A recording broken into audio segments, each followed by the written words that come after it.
Fishers, what do we got happening this week? Well, probably a little bit more than last week actually in some areas.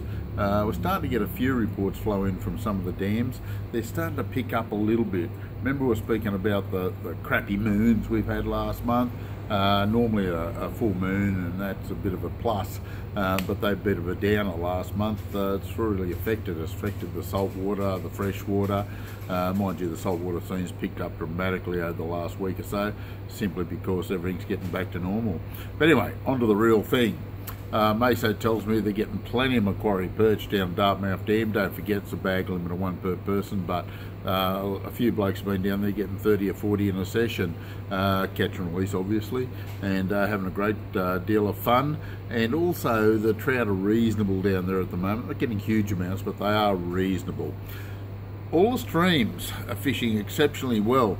They're coming good over the last few days. They have, over that rain we had here last week, they sort of dirty up a little bit, got a little bit of height to them, made them a bit difficult, but it's all back to normal now, and we've had them refreshed, and the same goes with the New South Wales stream, so we're really pleased with that.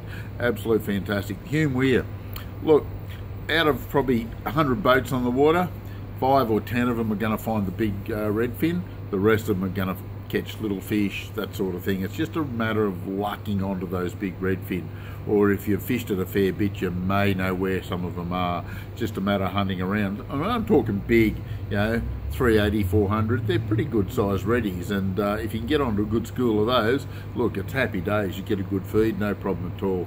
But there's nothing else coming out of the Hume Weir other than the reddies that we've heard. Bit of activity down below the Hume Weir. Also my whalers fishing well, happy with that. Murrumbidgee River got a bit of colour in it over the last week since we had that rain a week ago. It's coming clear. Went down and had a look a couple of hours ago, and it looks plenty good enough to spin, I can assure you. The bait fishermen are having a ball down there, as they have done for the last couple of months. Plenty of cod. Seems to be some good numbers of yellowbelly up above, say around Wattabadgery, Nangus, Tarcutta Creek area. Pretty happy with that. And plenty of cod downstream, plenty of cod upstream too actually, but there's a good mix of trout cod and Murray's upstream. Seems to be more Murray cod downstream. Few trouties mixed in with them and a few yellowbelly. Plenty of shrimp in the river at the moment, so if you want to do a bit of bait fishing, go and put a shrimp pot in, you'll get your fair share of shrimp, so it should be pretty good. Getting some reports starting to flow in from Blowering. The reddies are down about 60 feet, so they're quite deep, and some sizable fish amongst them. They seem to be in good schools, but not every school you find is going to be chewing. Some of them are really just hanging there. For some reason, they're not very active, but you'll eventually find a school that's on the go. If you use some little yabbies for bait and get them going, once you get them going, they'll fire up, and you can use blades, soft plastics, anything of that nature. Trolling for cod up there, been a bit on the slow slide. I know that the yellows and the cod are starting to move reasonably well off the bank with bait. They're really starting to happen at the moment, so we're pretty happy with that. But it's a slow process. I reckon by about the middle of this month, we should see some great fishing out of Blowering. Burrinjuck, pretty much the same story. Few fish coming out, it's not firing by any means. Few little reddies, few yellows, the odd good cod, but you work pretty hard for them. One of the hot spots, and I've mentioned it over the last couple of months, my goodness has been consistent, is Wyangler Dam.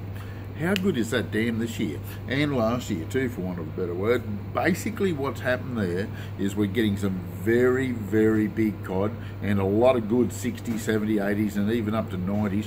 Trolling with large spinner bait seems to be very consistent there at the moment. Big hard body lures, pretty good. Surface lure action, not a problem at all.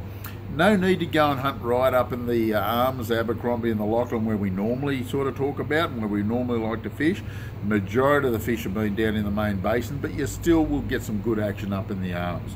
Late in the afternoon just before dark, don't forget to go and try a few surface lures. Trout scene up in the New South Wales streams around the Snowy area. All the streams are fishing quite well. Yucumbene's a little bit tough at the moment, a little bit of activity there. Tentanga's probably your best one. Fly, lure or bait doesn't seem to matter a great deal. Jindabyne, bait fishing seems to be very good there. So as you can see, we've got a fair bit of activity around us, but we've also got our regular carp comp. It happens once a year down the Wallundri Lagoon, South Wagga Apex, on Sunday the 11th. So don't forget that. I think it starts about 7 in the morning or 6:30. Get down there super early, daylight, who cares? Go and catch some of those carp. It's only open for fishing once a year, so go and get stuck into it. They're hard to catch and there's some monster carp there. You're going to have a ball. Heaps of prizes, sausage sizzle, Wallundra Lagoon, Sunday the 11th. Don't forget it, South Wagga Apex. This is Compleat Angler's Fishing Report for this week. We'll catch you next week.